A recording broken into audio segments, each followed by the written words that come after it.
Let's start that again. Let's go back to darkness. We can do it. Dramatic section, I gotta get it. Thank you so much. Thank you, Nashville. Thank you so much.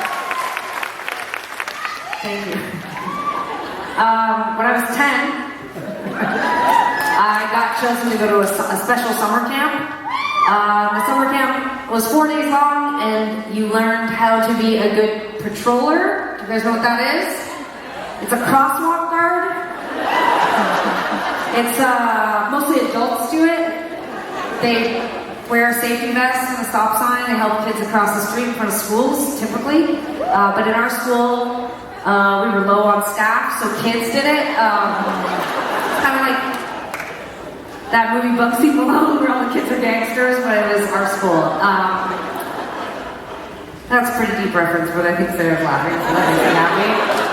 Anyway, I was shattered about having to go. I was initially really excited, but then as the summer kind of wore on, it sunk in that I was going to go alone. It was going to be my first time apart from Sara. And one of the things I was most worried about was being away from Sara, because being identical twins, there was a bit of a celebrity with being twins. We would go into any situation and people would be like, oh, are you guys twins? So it was kind of like an icebreaker. And I realized all summer, as this sort of pending start to camp came, that I was going to have to go alone. It was really scary, and I begged to not go, and cried the entire bus ride up, which did nothing to help me in terms of like being cool or making friends. People were like, what's wrong with him? Because I also had extremely short hair. All the girls were wearing like high ponytails and crop tops, and I was sporting a very short-haired mullet. I only had one ear pierced because I wanted to look like my dad, and I was wearing sweatpants because it was camp, not a fashion show, but only I had got the memo. When I got to camp, I managed to kind of contain my sadness, and when they sort of sectioned us all off into quadrants or cabins, the girls in my cabin, once they figured out who I was, meaning a girl named Tegan, they told me that they were excited to have me in the cabin because I could go sneak into the boys' cabins to tell them who they liked, like the girls liked.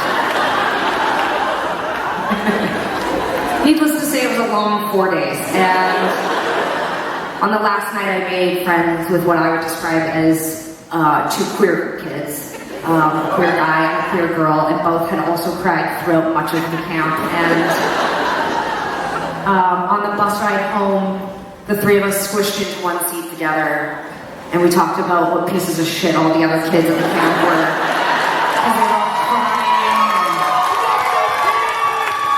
Even at 10, I understood the ridiculousness of the whole thing. They were crying and holding each other, and like, I'll remember you forever. And we were like, oh, fuck off. No, you're not. All this to say that Sara and I launched a foundation 5 years ago called the Tegan and Sara Foundation, and we have a lot of different programs, but the one that's nearest and dearest to my heart, and it's the program we raise the most money for, is a summer camp program that sends LGBTQ kids to LGBTQ summer camps. So, yeah, it's a really cool program. We fund 26 summer camps across North America, and these camps are so cool. A lot of these, yeah, it's really cool. A lot of these kids are meeting other kids like them for the first time in their lives, but what is almost more significant is they're meeting other adults that can show them, guide them, reflect back to them maybe what the future might look like, and that's so neat. So, this is all to say that we're running this very special fundraiser throughout the tour. We already donate. We've already donated, because every ticket Sara and I donate $1 from every ticket. So we've already donated thousands of dollars tonight because of you coming here and hanging out with us. So thank you for that. But if you were feeling excited by my story and the work the Tegan and Sara Foundation does, we are doing a really cool thing tonight. So if you're interested, you could go into your pocket and take out your cell phone right now, and you could text the word crybaby. I'm going to repeat all this, don't worry. Let me sell you first, okay? I didn't see very many of you go for your cell phone, but I'm going to see you all go for your cell phone. Give me a second. So take out your cell phone and text the word crybaby to 99126. I'm going to repeat it. And you'll be entered into a draw to win a t-shirt and a signed set list tonight. And you'll also be entered into a bigger draw to win a signed guitar. And all the proceeds go to Tegan and Sara Foundation. So if you feel like it, there's no pressure, and you want to take out your phone, you could text the word crybaby to 99126. And you're entered into both draws. So a winner will be chosen tonight to get a free t-shirt and a signed set list, and then all of you who text that tonight, you'll also be entered into a draw to win one of my guitars that I've been playing lots, and yeah, so Crybaby, 99126. Thank you so much for letting me tell you that story. Thank you so much again for just by being here, helping to connect LGBTQ kids to like hopefully a future that makes them feel good about themselves. So thank you for that.